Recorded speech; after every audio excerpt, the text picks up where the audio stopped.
We're interrupting this package right now because we have some breaking news, and it is historic news out of Lower Manhattan right now. A federal jury, a grand jury, has voted to indict former President Trump. The first time ever that a former president has been criminally charged.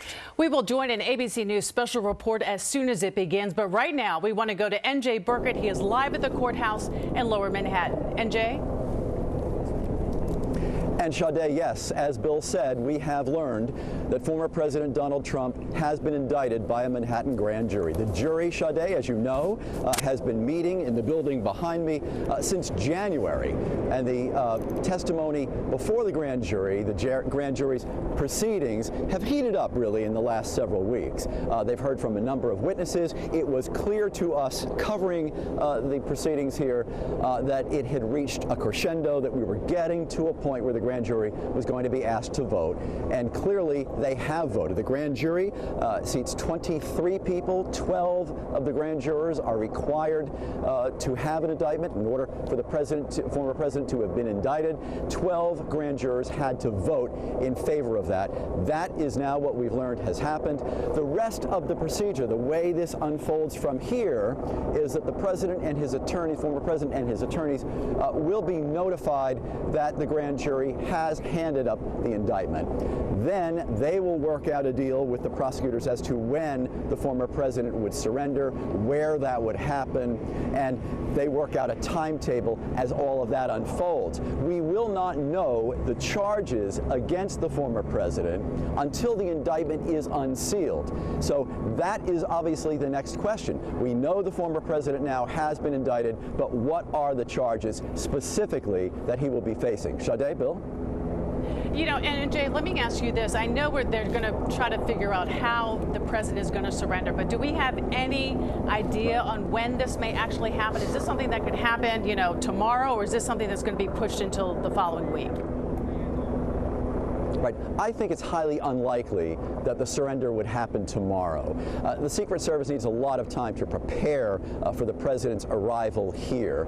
Obviously, they have been working on that, on arrangements to put a whole plan in place, but they don't need to do that necessarily tomorrow. We're having a few technical difficulties right now. Based on my understanding.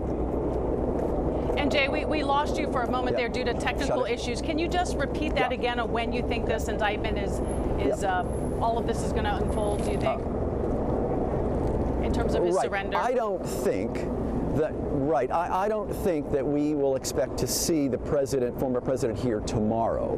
They don't have to work that fast. Although the DA's office, former people in the DA's office have said to me that they think that they would like to have that window between the indictment being voted upon and Trump's surrender to be a very short window. Tomorrow, is that too soon for the Secret Service to get everything in place that they need to have in place? I mean, remember, they're going to have to install magnetometers. It's going to be a very, very complicated procedure, and the Secret Service is going to have a very big hand in how it all plays out, despite the fact that the Manhattan DA, Alvin Bragg, is in charge of the entire process and how that plays out. Again, it's a lot of moving parts that they have to get moving in the right direction, Sade. And no question about this, Newt. He's not a flight risk. He's got the Secret Service who goes with him everywhere as a former president.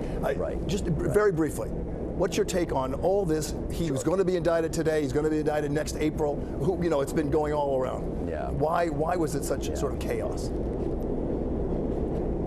Well, I think that it's inherent in the secrecy of the entire process, Bill. You know, they need to be extremely careful. They need to dot all the I's, cross all the T's. I mean, think about this momentous moment. Think about what's happening right now. You have a former president of the United States who's now been criminally indicted. We'll find out what the charges are, either tomorrow, which I think is unlikely, or certainly in the coming days. But this was an extraordinary proceeding.